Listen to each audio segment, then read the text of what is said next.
I woke up this morning with the biggest Kirstie Alley craving, mostly because I dreamt about her.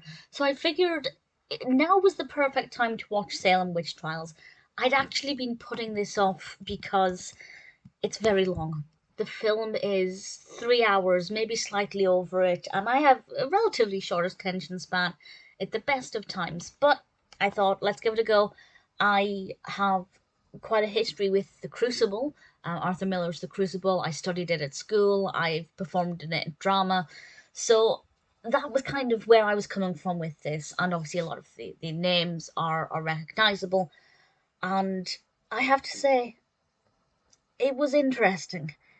It was too long. I'd say a lot of it in the middle could have been cut out. There was a lot that could have been removed from this without losing the messages, the morals, the sentiments, the emotions, the drama. A lot of it still would have been there, and they could have easily took out an hour.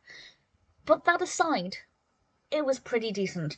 I'm going to talk about this in a way where I assume that there is some knowledge about what this is about, but I'm not going to spoil anything. So if you are completely unaware of the Salem witch trials, I'm not going to ruin anything. But of course, I feel like having some knowledge before approaching this film would be beneficial because it is very intense. But long story short, this is set during the Salem witch trials, and actually a very interesting time for me because I'm currently planning a trip to Massachusetts, which involves both Boston and Salem. So in terms of history, it's going to be very interesting. But it's looking at the Salem witch trials and the women who were accused of being witches, accused primarily by these children. And I have some thoughts on that, which I will discuss in more detail soon. It starts off primarily focusing on Ann Putnam, who is played by Kirstie Alley, and it has one of the most incredible opening scenes to any film I've ever seen. It's fabulously directed and brilliantly shot. For reference, the film is directed by Joseph Sargent, written by Maria Nation, and the opening scene is absolutely incredible. It starts in the courtroom, and all of the children, the girls, are in hysterics. They're crying witch and absolutely losing their minds, and it's so powerful and so noisy and just utterly fabulous for all of the right reasons. And even though the film itself may not be one of my all-time favourite films, that opening scene and the scene that came after it, which I will discuss, so powerful, such a fantastic way to start this. And it starts off with that, and then it says 10 months previously, and we go back in time 10 months, and it explains the events that led to this increase in the accusations of witchcraft. But before the film delves into that, we have a look at Ann Putnam, and at the very beginning, the second scene, she gives birth to a baby stillborn, and there is this horrific close-up of this representation of a dead child, of course. I'm assuming and praying that it's not a real dead baby, but looks very lifelike, very realistic, and we see it close up, and the cloth being laid over it to kind of declare that the child is no longer or never was alive after birth. And that kind of set the tone. Those two opening scenes really set the tone for the two contrasts in emotion. We have sorrow and beautifully shot, heartbreaking scenes like that.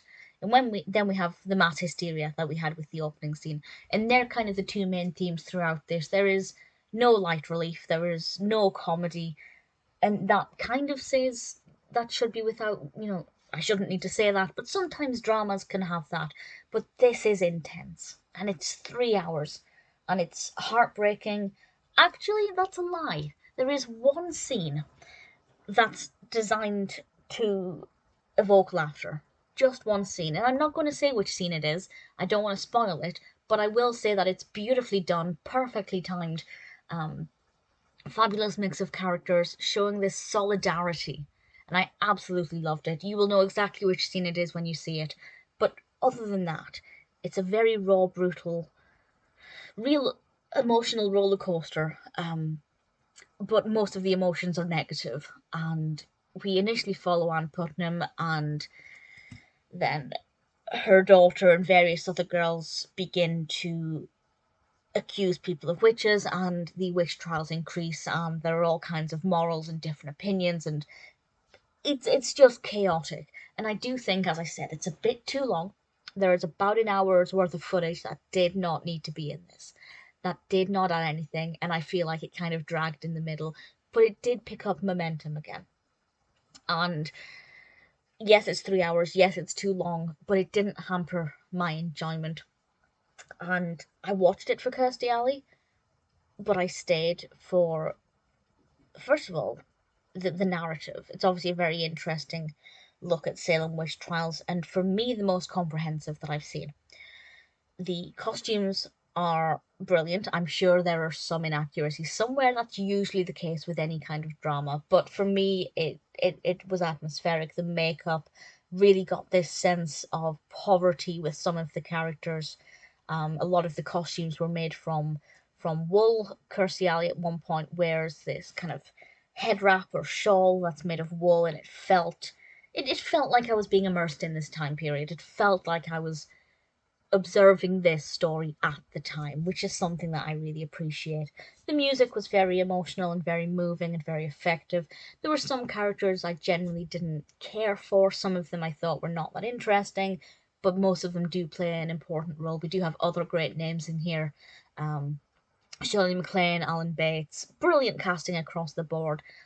I also just want to mention Katie Boland, who plays Annie Putnam, and I thought her performance in particular was absolutely sensational. I believe she was 14 at the time. She was born in 1988, according to IMDb. The film was released in 2002. So she was certainly a child for all intents and purposes, and I thought she gave an absolutely incredible performance. And that's the same across the board, to be honest. All of the children in this have to act hysterically, and I just thought they were fabulous. Really, really brilliant, very, very convincing.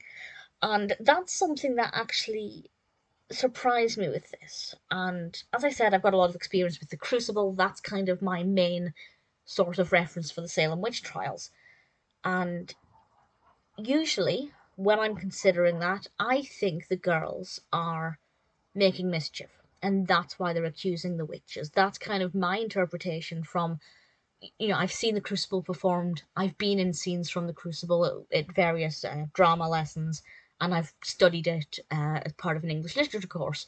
So I've had various opportunities to analyse the girls in that version, and I always came to the conclusion that they were causing trouble.